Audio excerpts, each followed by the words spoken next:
सबसे पहले सभी को प्यार भरा नमस्कार। चलिए आज बात करते हैं समाज के उस वर्ग के जिस वर्ग के लोग भी इस वर्ग को समाज में करने से कतराते हैं। क्यों? आखिर यह बात मेरे मन में आई क्यों? और आखिर क्यों इस वीडियो में मेरा फेस आप लोगों को नहीं दिख रहा है? इन सारे सवालों का जवाब आपको वीडियो के अंत तक देखने के बाद समझ में आ जाएगा। मैं इस मुद्दे पर बात करने के लिए काफ़ी समय से सोच रहा था, लेकिन इस समाज के और लोगों की तरह मैं भी कतरा रहा था, क्योंकि दरअसल मैं भी इन्हीं वर्गों में से एक हूँ। लेकिन कब तक? आज जब मैं इस पिक्चर को मेरे व्हाट्सएप पर देखा तो रहा नहीं गया और फाइनली मैं डिसाइड कर लिया और ना चाहते हुए भी मेरा पेन चलने लगा। अब इस तस्वीर को देखकर आप सभी को समझ में आ ही गया होगा कि मैं किस विषय पर बात कर रहा हूँ। तो आपने सही समझा, आज मैं समाज के उस वर्ग के विषय में बात कर रहा हूँ जिसने समाज को बनाया है। मैं उस वर्ग की बात कर रहा हूँ जो उस दिए के समान है, जो खुद अंधकार में रहकर दूसरों को रोशनी प्रदान करता है, जिन्होंने लोगों को आदमी से इंसान बनना सिखाया, जिनकी दर्जा भगवान से भी ऊपर दिया गया है, जो कि आज के इस दौर पे वह नाम मात्र रह गया है। आपने उन डॉक्टर्स, नर्सेस, एक्टर्स, फार्मर, आर्मीज सभी के लिए आवाज़ उठाई, लेकिन उन शिक्षकों का क्या जो प्राइवेट स्कूल्स में हैं, जिनकी वजह से चाहे नेता के बच्चे हो या किसी बड़े घराने के बच्चे हो आगे बढ़ पा रहे हैं। मैं नमन करता हूं उन सभी सरकारी शिक्षकों को भी जिन्होंने इस परिस्थिति में अपने कार्य को बखूबी अच्छे तरीके से निभाया है और निभा रहे हैं। लेकिन क्या कभी उन गैर सरकारी शिक्षकों की तरफ किसी ने ध्यान दिया? किसी भी इंसान की नज़र गई जिन पर उनके पूरे परिवार निर्भर करते हैं? आपने स्कूल बंद करा दी, चलो कोई बात नहीं, वह समाज की हित का काम था, आपने सही किया। आपने कोचिंग बंद करा दिया, चलो वो भी सही बात है, उसकी वजह से भी जो है महामारी फैल सकती थी, लेकिन ये भी चलेगा। लेकिन जिन्हें एंड्रॉयड फ़ोन चलानी भी नहीं आती थी वैसे शिक्षक, और वो मेहनत करके ऑनलाइन पढ़ाना स्टार्ट कर दिए, जिसमें क्या मेहनत और परेशानी की सामना करनी पड़ती है वो क्लास लेने वाले उन शिक्षकों को ही पता होगा। लेकिन जिनकी आमदनी ही बिल्कुल बंद हो गई, जो पूरी तरह से अपने स्कूल्स पर निर्भर करते थे, जिनका पूरा परिवार स्कूल पर निर्भर करता था, उनका क्या?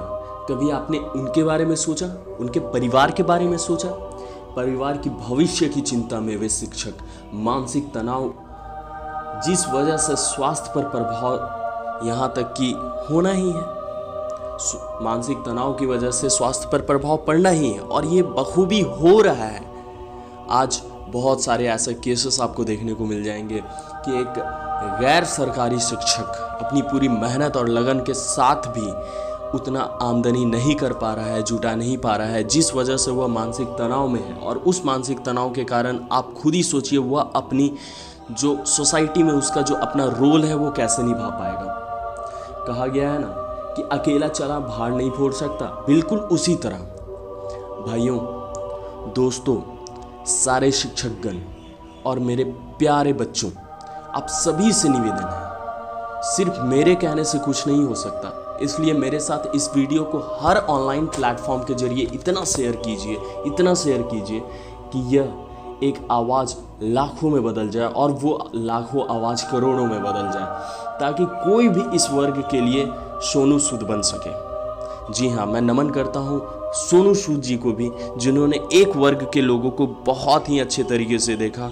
और बहुत ही बखूबी अपना एक इंसानियत भरा रोल निभाया। लेकिन वो भी किसी स्कूल में पढ़े होंगे, वे भी किन्हीं ना किन्हीं शिक्षक के अंदर अपने जो भी व्यवस्था आज वो कर पा रहे हैं और सीखे हैं, वो भी किसी शिक्षक के अंदर किए होंगे। क्या आपने कभी उस शिक्षकों को भी देखा जो शिक्षक आज गैर सरकारी स्कूलों में पूरी तरह से निर्भर हैं, एक स्कूल पे, एक कोचिंग सेंटर पे, और वो पूरी तरह से बंद हो चुकी है? कैसे उनके घर गृहस्थी चल रही होगी? सरकार, आपसे सिर्फ एक बात का रिक्वेस्ट है, आपने सारे वर्गों के लिए कुछ ना कुछ किया, कुछ ना कुछ, थोड़ा ज़्यादा जो भी किया, आपने कुछ ना कुछ किया, लेकिन इस वर्ग की ओर आपका ध्यान कब जाएगा? आप इनके लिए कब कुछ करेंगे जिनकी वजह से सारी व्यवस्था सही से चल रही है। आप करोड़ों अरबों रुपये खर्च करते हैं सरकारी वर्ग में, फिर भी बाजी गैर सरकारी वर्ग वाले क्यों मार जाते हैं? क्या इसका आंसर हो सकता है? आप खुद ही सोचें। अगर किन्हीं को भी मेरी बातों का तनिक भी बुरा लगे तो मैं माफ़ी चाहता हूँ। मेरा किसी के मन को ठेस पहुँचाने का नहीं, बल्कि उन वर्गों की ओर ध्यान केंद्रित करवाने का है जो वर्ग दिन रात मेहनत कर रहे हैं लेकिन अपने हक के लिए आवाज़ तक नहीं उठा पा रहे हैं। उठाएंगे भी तो कैसे? उन्हें समाज में सबसे सरल माना जाता है। चलिए इसे एक एग्जाम्पल से समझते हैं। अगर किसी परिवार में कोई भी व्यक्ति धूम्रपान करता हो, खैनी खाता हो, कुछ भी करता हो, और उनके घर में अगर उनके बच्चे हों तो उनके सामने भी हो सकता है वो खाएं, उनके सामने भी वो धूम्रपान करें। लेकिन अगर उस बच्चे के शिक्षक वही काम को अगर दोहराते हैं, जो कि बिल्कुल गलत है, नहीं दोहराना चाहिए, लेकिन मैं एक एग्जाम्पल आपको बताता हूँ कि अगर वो काम को वो दोहराते हैं और वही पेरेंट्स जो घर में धूम्रपान अपने बच्चों के सामने कर रहे हैं वो देख लेते हैं, तो उन शिक्षक को ज़रूर 1000 बात भला बुरा बोलेंगे, 1000 बात भला बुरा बोलेंगे। क्यों? क्योंकि वो शिक्षक उस बच्चे का आइडियल है। चलिए आपने बोला, बहुत ही अच्छी बात है, लेकिन क्या आप उस चीज़ को अपने घर पे फॉलो कर रहे हैं? क्या आप अपने बच्चे के लिए आप उसके सामने एक एग्जाम्पल सेट कर रहे हैं कि हम ये काम कर रहे हैं तो मेरा बच्चा भी ये काम कर सकता है? जी हाँ, इसलिए मैंने इस वर्ग को एक सरल वर्ग से संबोधित किया है। एक्चुअल में यह सरल नहीं है, जितना सरल है उतना ही जटिल वर्ग है। आप कभी भी इस वर्ग के जो कामकाज है उसे कभी तहकीकात करके देखिएगा। जो मेहनत, जो लग्न, जो बच्चों के प्रति डिवोटी होते हैं, जिस तरह से अगर उनके बच्चे अगर बहुत अच्छा कर जाएं तो उस बच्चे के अच्छा करने से उन्हें कोई प्रॉफिट नहीं होने वाला है, लेकिन जो खुशी मिलती है, उनके बच्चे अगर कमज़ोर पड़ जाएं तो उससे जितने दुखी होते हैं इस वर्ग के लोग, वो समाज के किसी भी वर्ग में नहीं होता है।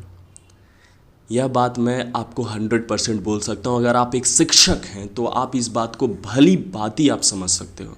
तो मेरा सभी शिक्षकों से, सभी शिक्षकगण से सिर्फ एक बात का रिक्वेस्ट है कि इस वीडियो को इतना ज़्यादा जो है फैलाएं अपने किसी भी प्लेटफॉर्म से, चाहे व्हाट्सएप हो, फेसबुक हो, इंस्टाग्राम हो या फिर ट्विटर हो। आप एक ऐसा ट्रेंड बनाएं ताकि आपकी आवाज़ जो है वहाँ तक पहुँच जाए जहाँ से आपको इस बुरी परिस्थिति में आपको किसी भी तरह की मदद मिल सके और आप मानसिक तनाव पे ना रहो, आपकी स्वास्थ्य पे प्रभाव ना पड़े। अगर आपकी स्वास्थ्य पे प्रभाव पड़ता है तो ये सिर्फ आपके स्वास्थ्य की बात नहीं होगी, ये पूरे देश का रीढ़ का हड्डी जो है उस पर प्रभाव पड़ने वाला है, क्योंकि आपकी वजह से बच्चे हैं और बच्चे इस देश के भविष्य हैं। अगर आपके स्वास्थ्य खराब होंगे तो कहीं ना कहीं वो असर हमारे बच्चों पे पड़ेगा, और अगर बच्चों पे बुरा असर पड़ा तो आने वाला समय जो है यह देश जो है कभी आगे की ओर नहीं बढ़ पाएगा, इसे काफ़ी टाइम लग जाएगा, ये बहुत पीछे चला जाएगा, बहुत सालों पीछे चला जाएगा।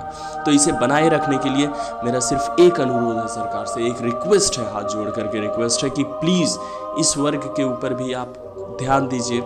मैं खुद एक शिक्षक हूँ, मैं कैपेबल हूँ, लेकिन मैं उन शिक्षकों को भी देखा है जिन्होंने पूरी तरह से मेहनत करके भी जो है आगे बढ़ने की कोशिश कर रहे हैं, लेकिन वो उतना नहीं सक्षम होकर के कर पा रहे हैं, और डेली फ़ोन्स, कॉल्स, मैसेजेस के ज़रिए ये विश्वास दिलाना चाह रहे हैं कि नहीं सर हो जाएगा, जो है खुल जाएंगे लॉकडाउन्स, परिस्थिति अच्छा हो जाएगा। लेकिन आप देखिए कि परिस्थिति इतनी ख़राब हो चुकी है कि लोग जो है बहुत ही ज़्यादा परेशान हो चुके हैं, और ख़ास करके इस वर्ग के लोग। तो मेरा आप सभी से बस एक ही अनुरोध है कि इस आवाज़ को जो है कृपया करके ऐसे जगह तक पहुंचा सकें, ऐसे लोगों तक पहुंचा सकें जो सचमुच इस वर्ग की ओर ध्यान देना चाहते हैं और आने वाला सोनू सूद बन सकते हैं।